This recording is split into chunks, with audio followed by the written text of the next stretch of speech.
Sampung masamang epekto ng kawalan ng pagtatalik sa mga seniors. Habang tumatanda ang isang tao, maraming aspeto ng buhay ang unti-unting nagbabago. Isa na rito ang pagbabago sa sexual activity. Maraming seniors ang humihinto sa pagiging intimate, maaring dahil sa pisikal na limitasyon, emosyonal na issue o simpleng pagkawalan ng interes. Pero ang hindi alam ng karamihan, ang kawalan ng pagtatalik sa katandaan ay may mga hindi inaasahang epekto sa kalusugan. Hindi lang pisikal, kundi pati mental, emosyonal at hormonal. Ang katawan ng tao ay dinisenyo para sa koneksyon, at kapag nawawala ito, may mga sistemang unti-unting humihina.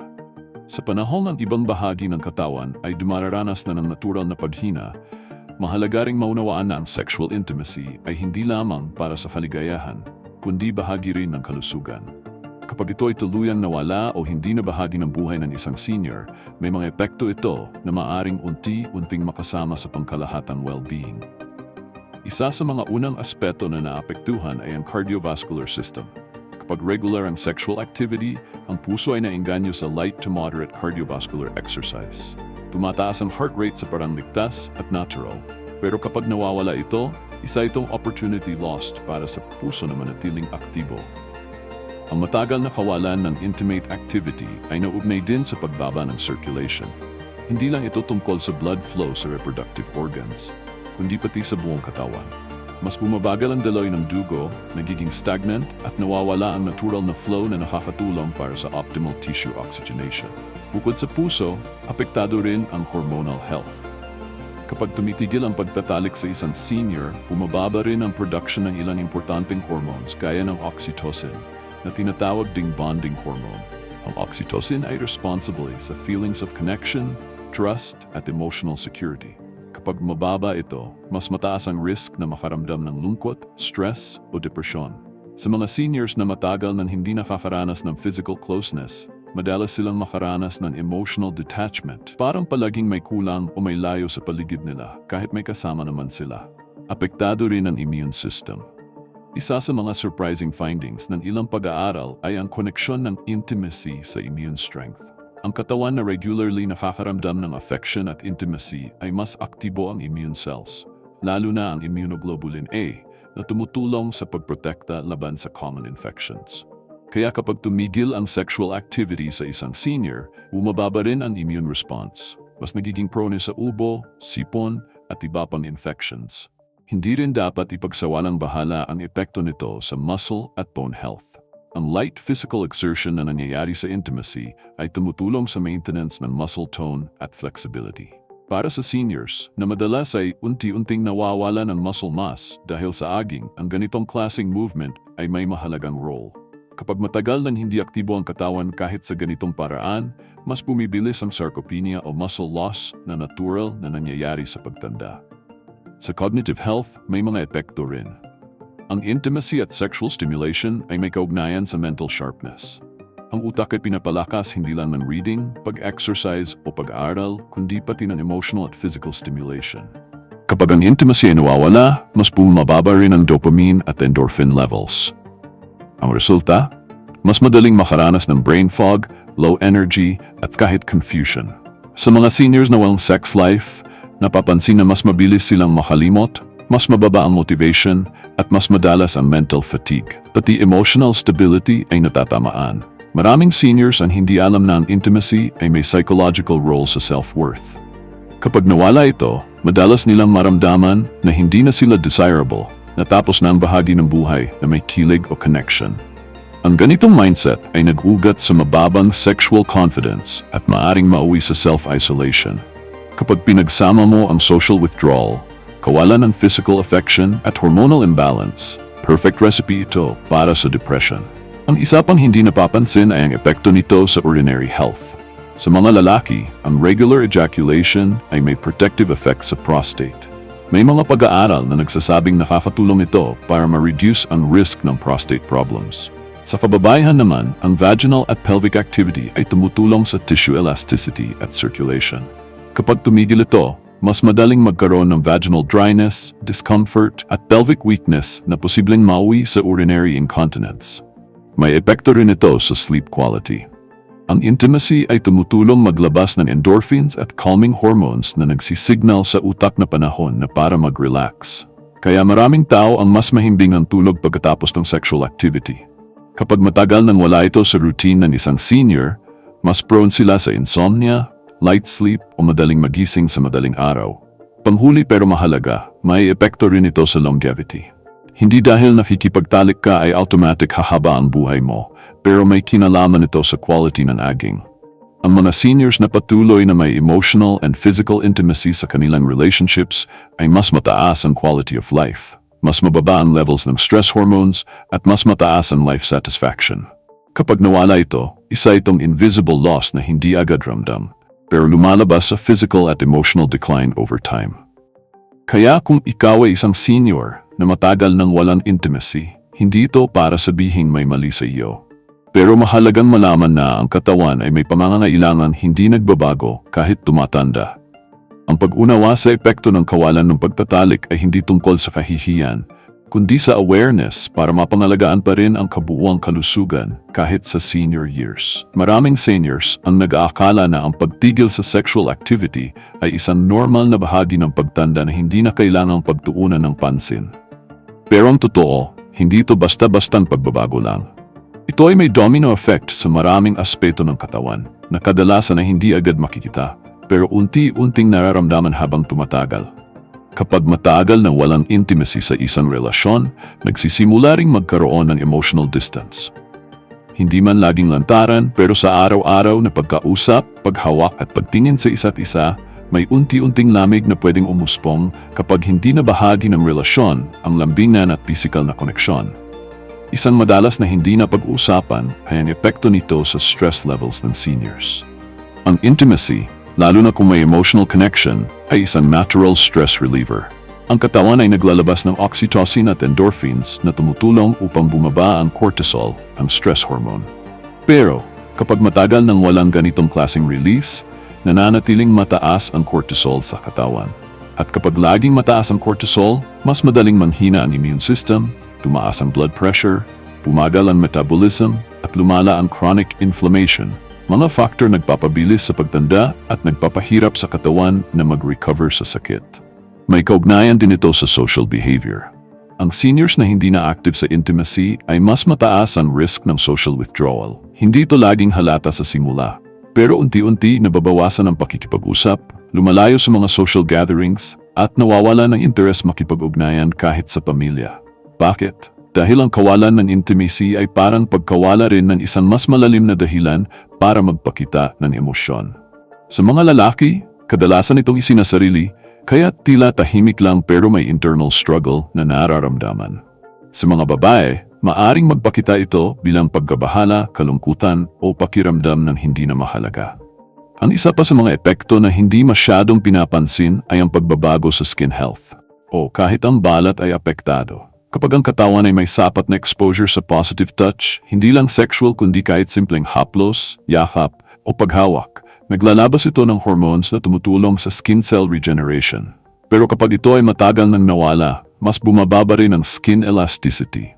Mas mabilis magkaroon ng dryness at mas mabilis ang paglabas ng wrinkles. Hindi ito dahil lang sa edad, kundi dahil sa kawalan ng hormonal stimulation mula sa intimacy. Sa emotional aspect, may isa pang matinding epekto, ang pakiramdam ng pagiging tapos na. Maraming seniors ang hindi lang pisikal na humihinto sa pagtatalik, kundi pati sa paniniwalang bahagi pa ito ng kanilang pagkatao. Kapag ito ay tuluyan inalis sa kanilang identity, nawawala rin ang pakiramdam ng pagiging buo. Hindi ito tungkol sa pagiging sexually active sa literal na paraan, kundi sa pagkilala na kahit senior ka na, may karapatan ka pa ring makaramdam ng pagmamahal, hilig at connection. Kapag ito ay nawala, mas bumababa ang sense of purpose at self-worth ng isang tao.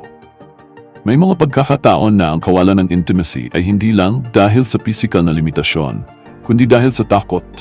Takot na baka hindi na kaya, baka mapahiya, o baka makasama pa sa kalusugan. Pero ang katotohanan, kung ito ay ginagawa sa ligtas at maingat na paraan, ang intimacy ay may therapeutic benefits. Para sa mga may partner, ito ay isang paraan para muling buhayin ang koneksyon. Para sa mga single, may mga paraan din para mapanatili ang physical touch at affection na hindi naman laging kailangan humantong sa sexual activity. Ang mahalaga ay hindi mawala ng physical at emotional closeness. Isama rin natin ang epekto nito sa posture at flexibility. Ang intimacy, kahit sa simpleng pagyakap o paghawak, ay isang form ng low-impact movement. Kapag araw-araw na walang physical activity, unti-unting humihina ang flexibility ng joints. Ang mga kasukasuan ay parang makina, kapag hindi ginagamit, naninigas. Sa mga seniors, ito ay nagiging dahilan ng mas madaling pananakit ng likod, balakang at lig.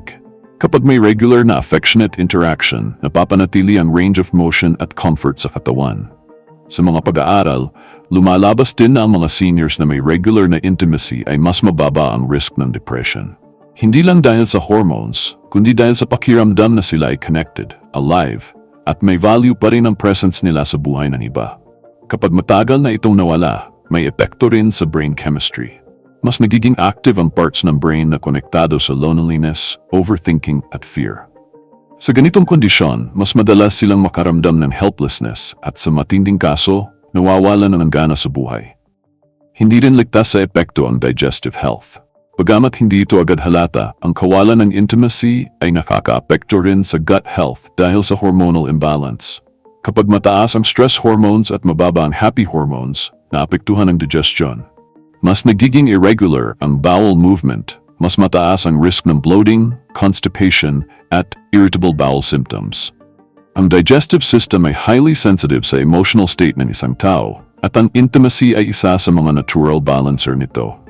Kapag pinagsama-sama mo ang lahat ng ito, emotional decline, hormonal imbalance, physical inactivity, cognitive dullness, at immune suppression, makikita mo kung gaano ka-importante ang intimacy.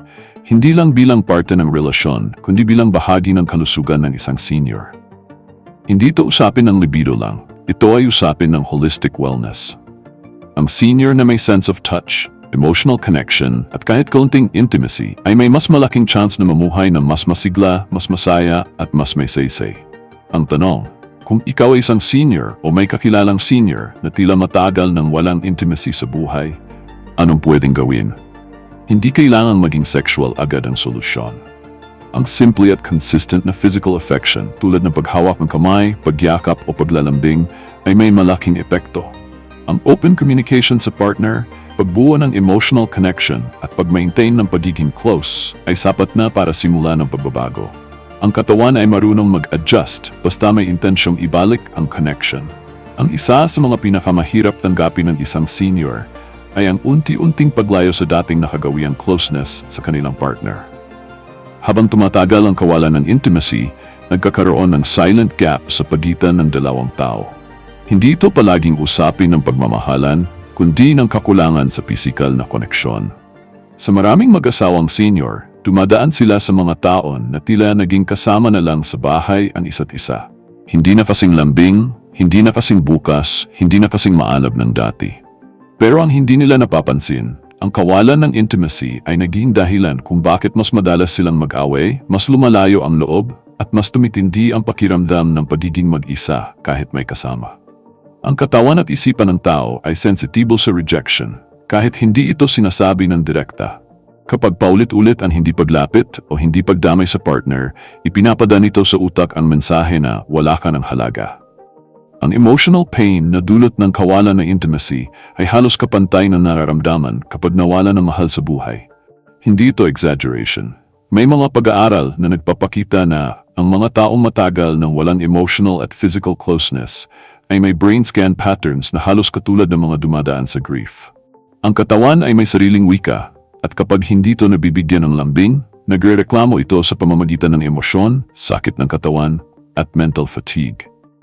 Sa mga single seniors, ang kawalan ng intimacy ay may ibang epekto naman.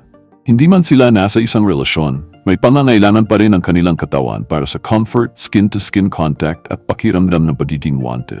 Kapag ito ay tuluyang nawala, madalas itong mauwi sa sobrang tahimik na pamumuhay, yung halos walang kausap, walang yakap, walang kilig. Sa una, parang normal lang ito. Pero sa loob ng ilang buwan o taon, lumilitaw ang matinding epekto. Bumababa ang energy, nawawala ang gana sa mga dating kinagiliwan, mas mabilis mapagod, at tila walang direksyon ang bawat araw. May malalim ding epekto ito sa overall motivation. Ang isang taong nakakaramdam ng affection at intimacy ay mas mataas ang motivation to live. May excitement, may pakiramdam na may inaabangan. Pero kapag ito ay wala, kadalasan bumababa ang self-care. Hindi na nag-aayos, hindi na nag-exercise, hindi na interesado sa healthy habits. Bakit? Dahil nawawala ang inspirasyon.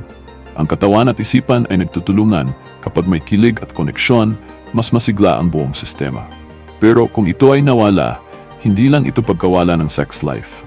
Isa itong senyales na dahan-dahan na ring umaatras ang tao sa aktibong pamumuhay.